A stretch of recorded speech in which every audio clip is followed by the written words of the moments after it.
Alright, today we are looking at the Hasbro Plasma Series figures for Ghostbusters Afterlife. Took me a while to catch this movie. I didn't get to it in theaters, but I did see it on a plane trip, and I ended up really liking the movie. I thought out of all the nostalgia bait films that we've had with all the returning past cast members for a sequel to kick off for a new generation, this one was actually pretty enjoyable. The kids were great. The returning cast members were good. The story was fun. It had enough callbacks to still be fun but not too spoon-fed. So I thought it was a lot of fun, and I'm sorry it took so long for me to get to it. But in the end, it did let me wait until all these figures were kind of at a discounted price, so I saved some money that way. The only one that was kind of hard to get was this mini marshmallow pack. They kind of sold out in stores, and I don't think I ever even saw it on the shelf, but luckily found it on Entertainment Earth for just about the cost. So power up your proton packs and don't cross those streams. We're looking at the action figures from Ghostbusters Afterlife.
And so there we have the Hasbro Ghostbusters Afterlife Plasma Series figures, and I was pretty surprised and happy with these. It started out as a wave of 6 featuring the original trio of Ghostbusters and the 3 new kids.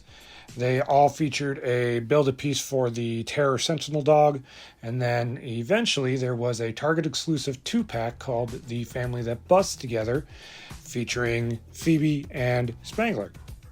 Now, obviously, they delayed that in order to avoid spoilers to the finale of the film, but it was kind of a surprise that it took so long for it to come out. With Phoebe pretty much being the main character of the movie, it was a long time to wait for her. And then separate from all that was the 3-pack of the mini Stay Puft marshmallows. These ones are pretty basic. They don't have much movement at all. There's a little bit in the arms and the head, nothing in the legs, and then you get 3 alternate heads to swap out. That's really about it. They're kind of more display fun pieces than anything. You're not going to get much else out of them, but they are fun to have. As for the figures, I think Hasbro really stepped it up with them. The sculpts are all really great. The only one that's pretty iffy is the sculpt on old Stantz. It's just not great. Venkman and Zeddemore look pretty good. The kids all look great. And then the Spangler that comes with the Family That Busts 2-pack is kind of It depends upon how you feel on the transparent plastic, as you can definitely see completely through it, but that means you see all the little odds and ends of assembling an action figure. So that kind of bothersome. Honestly, I would rather them have just gone with a normal body with maybe like some paint doing the ghost effect instead, just because it doesn't quite work for a highly articulated figure when you can see the inside and all the screws and attachments and stuff. The other bonus that came with the Family That Stays Together, other than that tiny chess piece, which is kind of ridiculous. Who's going to not lose that? But you also get an alternate head for the Terror Dog that was the Build-A-Figure for the original wave from the first movie. Now, I didn't even know there was a difference visually between the 2 Terror Dogs. One is Vince Clortho, who was the Terror Dog that was in the original pack, and this is the head to the other guy. So if you happen to have gotten doubles of all those figures and got enough to build a second Terror Dog, then you would have a replacement head, so that way you've got 2 different dogs. So that's kind of a nice random inclusion that they threw in there.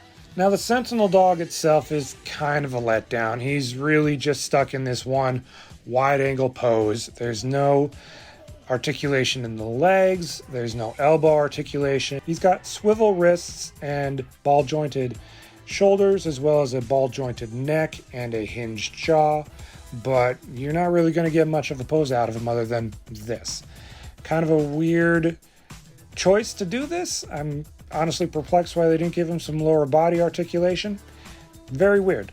He looks all right in this pose, and he's kind of menacing with like reaching out to you, but otherwise it's probably the least satisfactory part of this whole wave. The figures themselves are great, and then the Build-A-Figure is just kind of The other thing about these figures is they are all pretty much repaints of the original bodies that came with the first wave. Specifically the Ray Stantz body, which gives them all kind of that old man punch. So even though it's new heads on kind of a retooled and repainted body, you at least get some new accessories that work with both the old movies and the new movies, so that's nice. There's a little bit of a difference with the kids though. All their Proton packs have a little bit of a different paint scheme.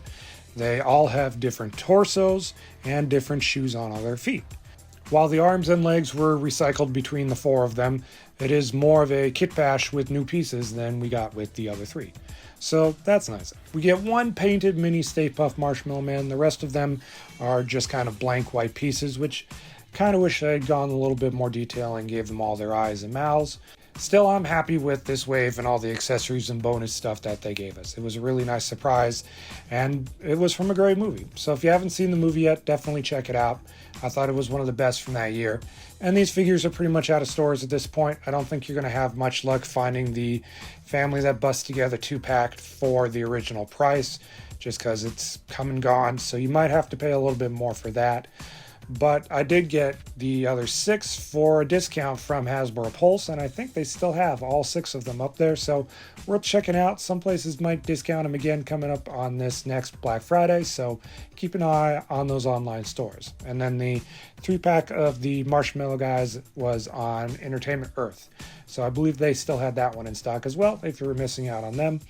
Okay, coming up next time, in keeping with the October spooky season, I'm doing another Lego build that is with that theme. Unfortunately, with the Hidden Side theme being canceled, then Lego's kind of in between its spooky and ghost themed sets. So I'm going to have to do another rebuild. We're going to look at the Monster Fighters Ghost Train. So be sure to keep an eye out for that next video, and until then, stay safe, happy haunting.